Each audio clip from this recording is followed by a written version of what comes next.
I've been growing different plants in my aquariums and terrariums for many years. Here you can see some land plants grown with roots in water in my paludarium. And I have terrariums too. Every setup is different. Some plants do better in high humidity, and others grow in relatively dry tanks. Looking online or in pet stores for plants that may grow and benefit each particular setup is helpful. Though I know a better place to look for plants. Brooklyn Botanical Garden in New York. Let's go in.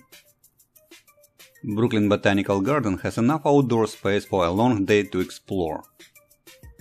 Here you can see the children's garden. I used to bring my kids here for summer camps and many different programs.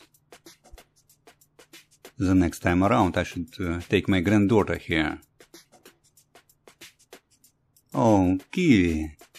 I remember seeing this kiwi 2 decades ago on our first family visit to this garden.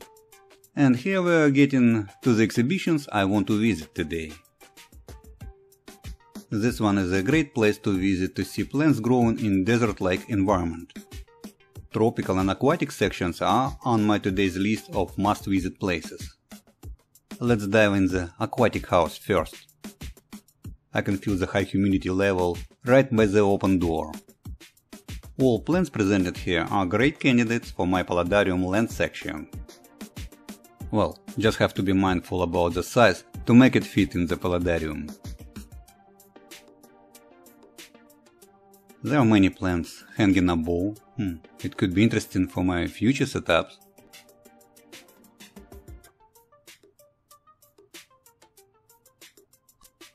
And look, this looks similar to floating plants sold in pet stores. And it grows above the waterline stretching on the land part.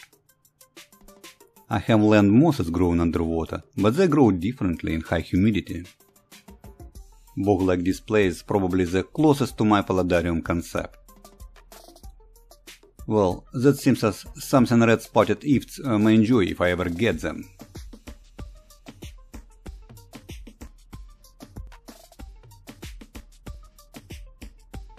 Here you can see healthy algae deposits producing oxygen. And of course snails. There should be a host of other tiny aquatic creatures as well. Oh, that's beautiful. And look at this aquatic wonder. I might try growing moss in this way, that could be very interesting. Take a note of scientific names for each plant you like to look it up in your local stores or online. There are so many flowers, I wish I have room to grow.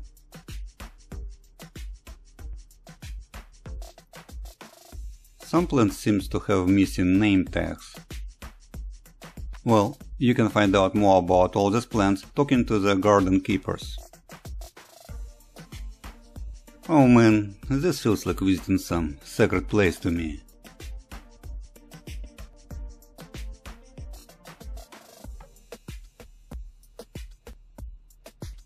Hanging garden.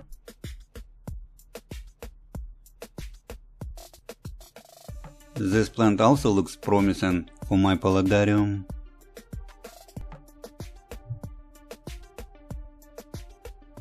And I notice land snails mining algae deposits on the walls here.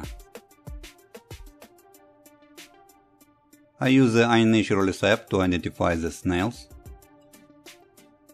And you can use the same iNaturalist app to identify pretty much every plant as well.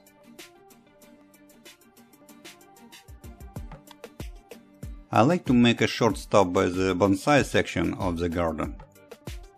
It is a very unique collection of Brooklyn Botanical Garden wonders.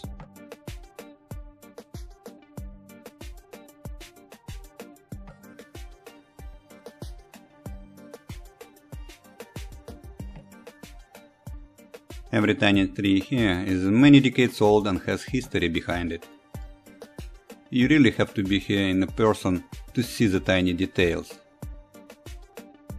It could be a lifelong project to grow such tree in a terrarium. I'm going to skip the tropical and desert section, leaving them for you to explore at your leisure. The Brooklyn Botanical Garden has a lot to show about growing plants. Aquariums, terrariums, ponds, paludariums, you name it, they all need plants. And here in the Botanical Garden you get to see it as nowhere else. I see little fishes, probably some minnows right there. Well, I picked names of a couple plants to try in my paludarium, and I got a couple ideas for future projects. Now it's time for me to go home. Have fun and happy plants!